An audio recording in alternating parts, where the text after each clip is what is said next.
Deux techniques simples et efficaces pour avoir des esquives plus redoutables. Salut à toi dans cette vidéo, je souhaite te parler justement d'esquive et surtout de cette tendance à avoir une mauvaise transition entre le mode attaque et le mode défense. C'est ce point-là que je souhaite justement te partager via justement ce petit tuto où je vais t'expliquer un moyen d'avoir une boxe complète et surtout d'avoir une boxe plus à l'aise, plus fluide.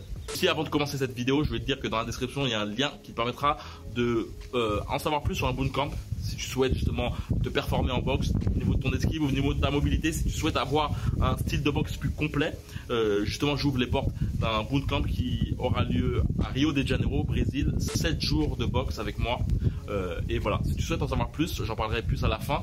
C'est dans la description, premier lien pour justement pouvoir voir justement ce qui se passera dans ce bootcamp. Je te parlerai aussi de ma conception de la boxe. Et voilà, c'est le premier lien, il suffit simplement de cliquer. Et voilà, on commence tout de suite. Il y a deux points très importants que tu peux certainement avoir au niveau du défaut de ta boxe, c'est d'avoir constamment des mouvements larges. C'est-à-dire que lorsque tu veux boxer, tu as tendance à avancer sur ton adversaire, à reculer loin, à re-avancer. Et aussi avoir cette tendance à avoir tout le temps des mouvements larges.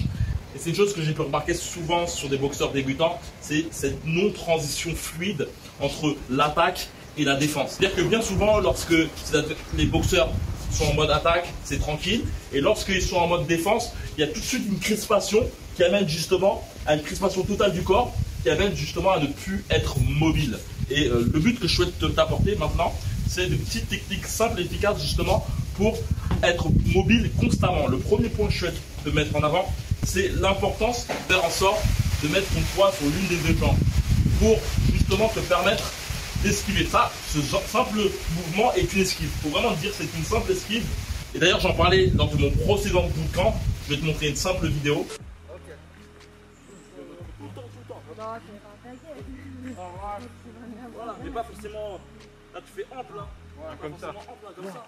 Là, je bouge, là. Chaque fois quand tu rentres, je fais ça. Hop. je fais la Tu vois? Vu que t'as assez Mais- tôt quand même, je fais juste Ça, c'est vraiment pas fixe. Par-dessus, Voilà. allez, comme ça. Putain, Voilà. c'est vrai, ils font mal. Voilà. Tout le temps un peu comme ça, tu vois.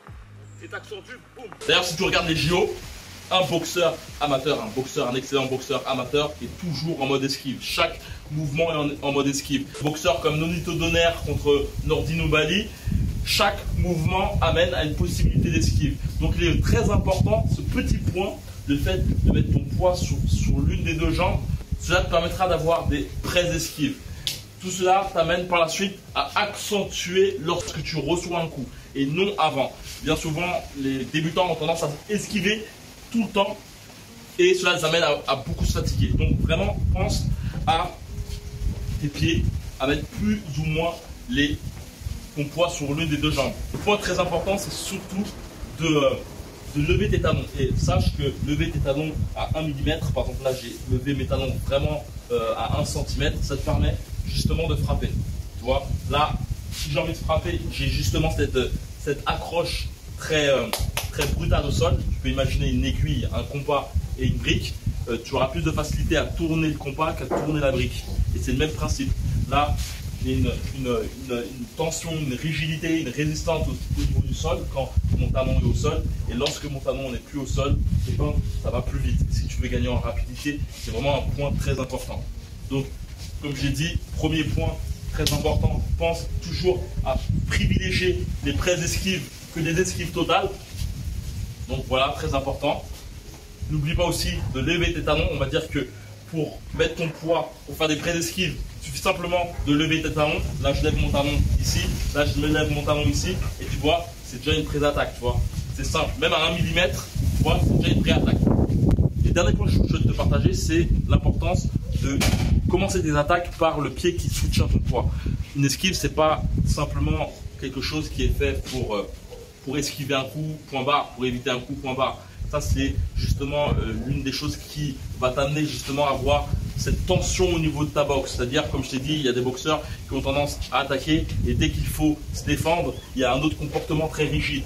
Là, le but de te faire comprendre tout ça, c'est que là, j'esquive, boum, mon poids est à ce niveau-là, je peux attaquer. Boum, boum, boum, boum. Là, mon poids est à ce niveau-là, je peux esquiver par la suite. Tu vois, hop, hop, hop, j'esquive. Là, j'envoie le coup, bam, bam, et là je peux esquiver. Vraiment avoir, en fait, tout se passe au niveau des appuis. Toute la schématisation de ta boxe se trouve au niveau de tes appuis. J'espère que tu as compris cette vidéo, vraiment l'importance vraiment de pouvoir utiliser la totalité de ton corps. J'en parlerai plus dans un bootcamp qui se passera à Rio de Janeiro. Si tu souhaites en savoir plus, c'est dans la description, il suffit simplement de cliquer dans le premier lien. Ce bootcamp, c'est un bootcamp de 7 jours que je serai auprès de toi. Je pourrais t'expliquer justement tout ça de près. Je sais que c'est vraiment plus facile de pouvoir expérimenter la boxe, de pouvoir améliorer sa boxe lorsqu'on a quelqu'un auprès de soi. Et c'est mon but, avec un petit groupe, de me focaliser sur toi, sur ta boxe, afin de te permettre de devenir un meilleur combattant. On va, pourquoi pas, faire du sparring ensemble, pourquoi pas faire aussi de la patte d'ours. Aussi, il y aura beaucoup de sparring avec tes autres coéquipiers en mode sparring technico-tactique, c'est-à-dire des face-à-face mais basés sur la technique. Il y aura beaucoup de techniques données pour pouvoir justement s'auto-corriger tout seul, se cadrer tout seul. Si tu souhaites justement augmenter ta technique de boxe, que ce soit pour ta self-défense ou pour la boxe anglaise, donc si tu souhaites augmenter ton style de combat, l'appréhender, le comprendre, c'est dans la description, il suffit simplement de cliquer et on se passe et on se parle par la suite. Je ferai simplement regarder toute la description de ce bootcamp et poser ta candidature. On parlera au téléphone, savoir ce que tu souhaites mettre en place, tes zones de flou par rapport à ta boxe, et je pourrais te donner des conseils et surtout après t'intégrer justement dans ce bootcamp. Donc voilà, comme d'habitude, que la boxe est avec toi. Ciao.